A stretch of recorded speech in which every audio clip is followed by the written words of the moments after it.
Hey, badass business owners, welcome back to the show. I want to continue on with our theme of the profit and loss statement. It seems to really be generating a lot of conversation with some people. I've had a lot of people reach out to me as they really want to understand this better, and they also want to make sure they make more money. Let's face it, you work way too hard to be this broke, right? Why are you working so hard? A lot of people see those big numbers coming in at the top, but they can't figure out where the money's going. Or they think that they're making a lot of money based off, they think they're priced right, but for some reason, there still is no money at the end of the day. What I want to do today is I want to take an example of something where I think a lot of the mistakes happen. And that has to do with counting your labor. And I mean your labor, not someone else's labor, you personally. With that, I also want to tie in the fact that you have employees that work for you, and way too many people are putting their entire labor underneath their operational expenses versus under their cost of goods. And it's really important that you break that out, because if you don't have a true cost of goods, then honestly, you're not really getting a good picture if you are priced right in the first place. Remember, sales minus cost of goods minus expenses equals profits. Now, I can hear some people saying, well, Tammy, whether it's under operational, it's under cost of goods, at the end of the day, it all washes out. Well, technically it will. That's how the accountant's going to look at it for your taxes. But what we want to do is we want to make sure that we're starting off right by setting our prices, because a lot of times, remember, we're only guesstimating what our operational expenses are going to be.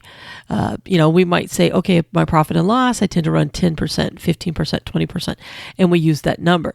It's way easier in your cost of goods to be more precise, if you will, because you know what products or materials you need, and you know how much labor you're probably going to use. Is it a perfect science? No. Job might think it's going to take 2 hours, takes 2.5 hours, but you can pivot and you can make adjustments and you can get better at it. Whereas your expenses are going to vary month to month, because there are some things you pay monthly, there are some things that change based off of how much sales you do, and there's some things that you pay quarterly and or annually, which makes those expenses kind of change, which is why we use a full year or a longer period of time to get a percentage that we want to use. But your labor is something that you absolutely can count on, because especially the more you do, you know how long it's going to take. The second part of that, like I said, what gets people in trouble is they're not taking a fair wage for their time working as an employee in the business. You've heard me say this. I'm a broken record on it. I want to make sure you remember you wear two hats in your business. First as the employee, then as the business owner. And what hurts a lot of people and why they get to the end of the month and they have no money is because they're thinking like an employee, not as a business owner. So when they price, they think, oh, okay, as long as I walk away with $20, $1,000 every month, then I'm happy. Well, no, you're going to walk away $1,000 as an employee in the business, not as a business owner making money. And I want to use an example today that I kind of did out. I do a lot when it comes to service-based products. So I thought today what I would do is take an example of someone who creates their own product and they turn around and they sell that. And for those of you that run a service-based business, you can use the exact same way we're doing it, because believe it or not, it's the exact same thing. It's just your numbers are a little bit easier to understand versus somebody that makes their products. So let me walk through an example, and we're going to go ahead and work in some commentary as we go, and we'll come back and we'll talk about it a little bit more. Let's just say that you own a candle making business, and there's two ways that you can do candles. You can buy them already made and turn around and resell them, in which case you already know you get the candle as is, you turn around and you sell it. In that case, you are not going to have any labor hours attached to it, because all you're doing is you're taking the product and turning around and putting it on the shelf. But there's a lot of people out there that have businesses where they make the actual product. And I'm not just candles. I'm just going to use a candle as an example today. But same thing with like cupcakes. If you go buy cupcakes from somewhere, put them on your shelf and sell them, you have no labor costs. But if you're the one in the kitchen making those cupcakes, you have labor hours attached, because the cupcakes don't make themselves. The candles that you turn around and sell don't make themselves. If I take a bike and I buy a bike already assembled and I sell it, there's no labor costs. But if I only get the parts to the bike, I assemble it, then there's labor costs. Hopefully everybody kind of understands what I'm getting at. If there's labor involved in producing the product that you sell, whether you sell it on Amazon, Etsy, any of these places that you sell in your own store, Doesn't matter. Same thing. If somebody has to assemble it, someone has to put it together, someone has to produce it, there are labor hours attached to it. And that's the important thing that you need to walk away with. And it needs to be under your cost of goods and not under your operational expenses.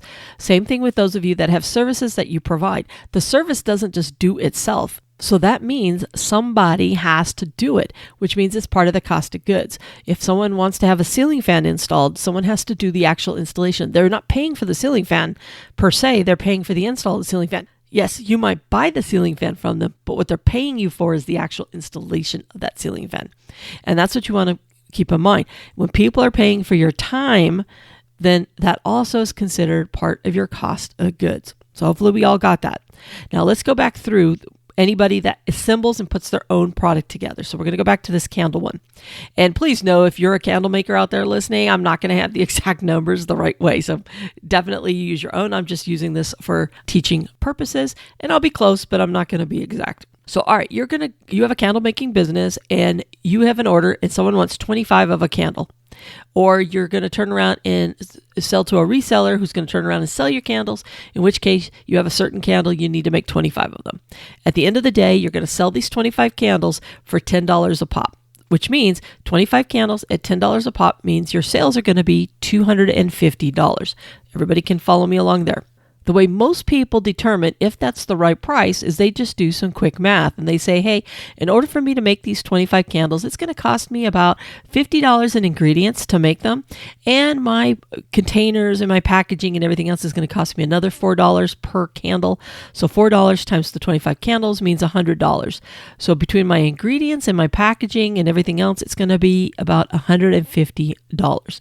Then they're going to say, well, I priced them $10, so I have $250 minus this $150 I'm going to spend for the candles. It's going to mean I'm going to have a profit of $100. And if I divide that out by candle, we know we have 25 candles. That means I'm going to make $2.50 on every candle. Do I sell it for 10, have a profit of $2.50? Not bad. Slow your roll there, Turbo, because guess what? You have left a lot off. I want to pause for a second, because here's where people think they're making money, and the reality is they're not making money. Because by the time they actually, money has a flow through your business, right? It's going to go sales minus cost of goods minus expenses equals the profits. And what happens is people start off thinking they're going to make $250 a candle, for example, or they're going to make $100 on this job, or they're going to do whatever. But the problem is, by the time all the bills get paid and everything else, and they take a little bit of money for themselves because they got to survive, at the end, they're like, oh, wow, why is it showing that I really didn't make any money, or that I owed money, or whatever the case may be? It's because you didn't follow the product all the way through to find out what the true profit is on that product. So what we're going to do is we're going to take this candle example and we're going to do that very thing. Now, nothing's going to change when it comes to the ingredients used to make the candles.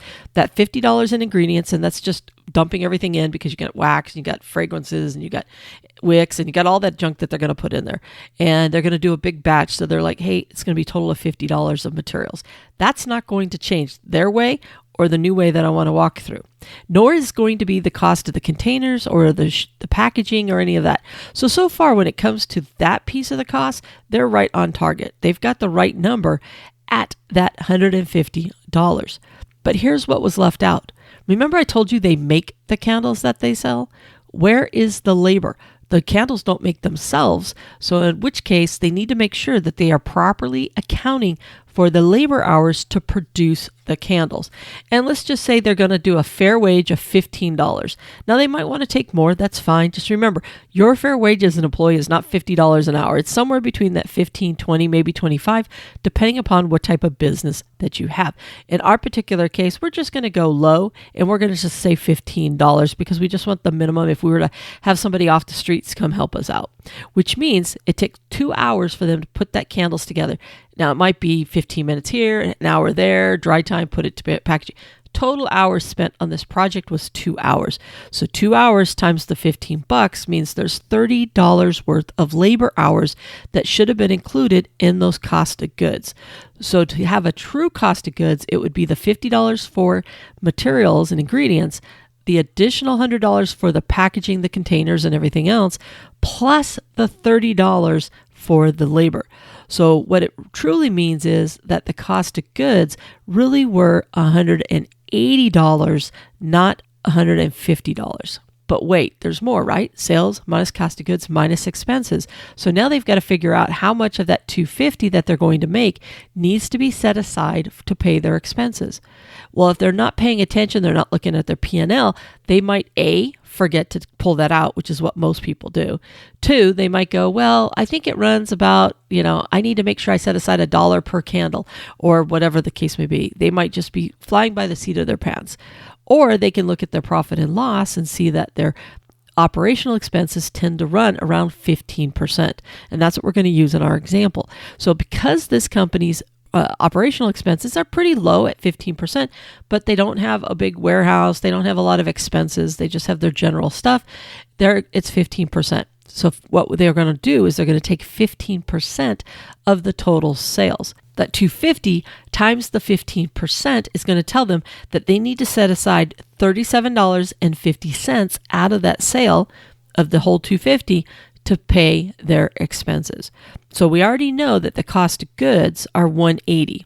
So sales $250 minus cost of goods $180 minus expenses, which is the $37.50, tells us that the profit for the business, not for them personally, the profit for the business that's left over is $250 minus $180 minus $37 is $32.50. Now, out of that $32.50, you're probably wondering how much of that ends up being per candle. The candle per candle, it's $1.30. Now, you might recall when we were doing it the original way, flying by the seat of our pants, we thought we were going to make $2.50 off of each candle. The reality is their business is making $1.30 per candle. Now, keep in mind that $1.30 per candle, that does go to profit. But what does our profit do? We always need to remember our profit goes to 3 things. Part of our profit goes to reinvest back into the business to grow it, to buy more materials, to do whatever we need to do. Part of that profit is going to go pay the taxes. And then the third piece of that profit is the owner's draw. What we don't want to do is we don't want to pull out the entire $1.30 for ourselves. And you don't have to do that if you're making sure that you pay yourself as an employee. What happens is we get into panic, we have bills to pay, and we just take all of the money. And the reality is that's not what we want to do. We want to make sure that our profit is set aside for those 3 things, because we don't want to be left a year later figuring out, where am I going to come up with the money to pay my taxes because I didn't pull out money properly for taxes. Nor do we want to not to be able to have the money to be able to invest and buy more product for the next sale, which is why we have retained earnings. So it's really important that when you get to your profit, you have your 3 buckets of retained earnings to be able to buy more product in the future, you pay your taxes, and then you have your money. But by properly ensuring that your labor hours are included in the actual making of the product and in your cost of goods, you ensure that you at least get paid properly as an employee in your business. Now, you might be asking, Tammy, when does my hours go under operational expenses? There are going to be a lot of jobs that you do within your business that are not sales related. They're not tied to you making the product or you installing the product, in which case you have to ask yourself, are these operational hours that I'm working? For example, how much time do you spend on scheduling, taking phone calls, doing bids, doing estimates? If they're actual tasks that you're doing that you normally would pay someone to do, then you probably have them as operational hours. Whereas if they're just generally running the business, those are actually going to be part of your owner's wages. That's the privilege of you owning this business and running the business. Does that mean that you can't take out a line that says owner's draw? Absolutely. But if you want to have true numbers and really understand how profitable the business is, you want to make sure that you capture, when you're actually using part of cost of goods, when you're actually operational hours, and what is money that you're making as the business.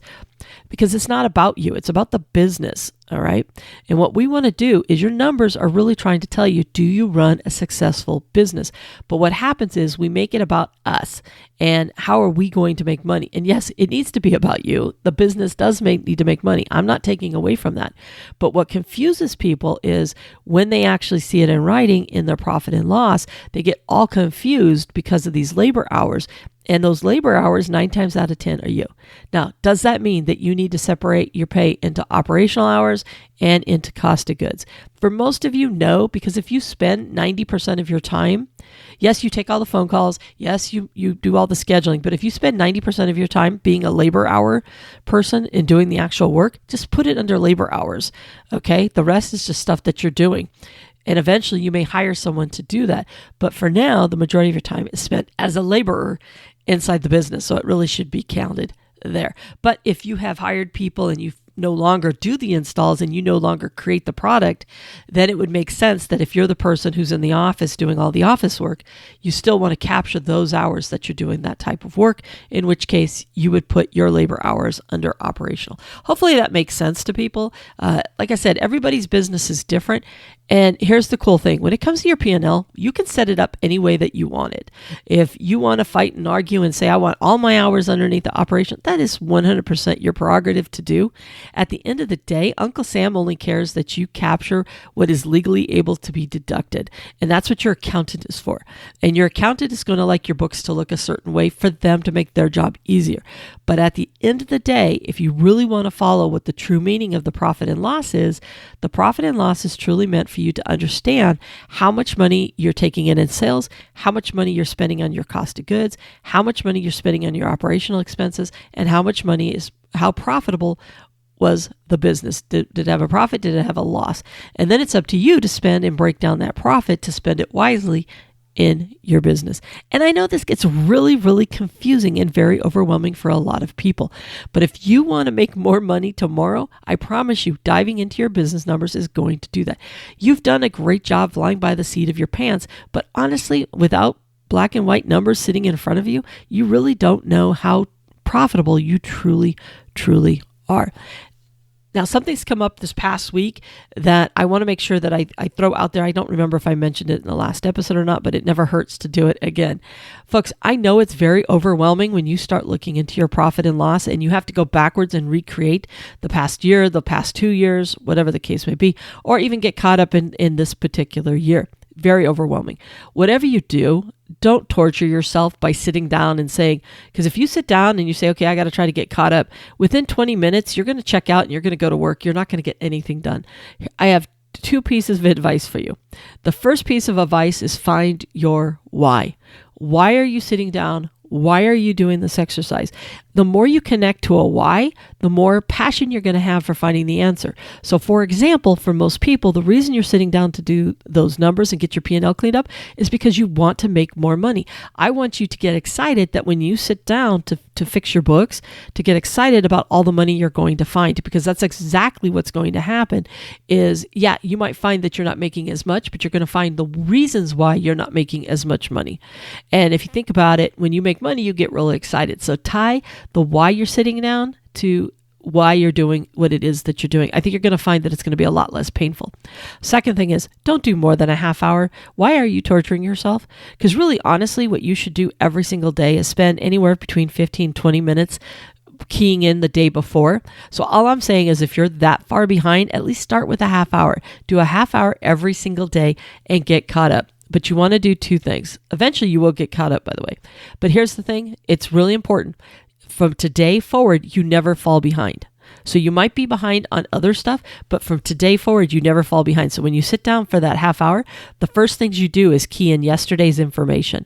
Then if you have another 15 minutes, 20 minutes, go back and start recreating and fixing all the stuff from the past.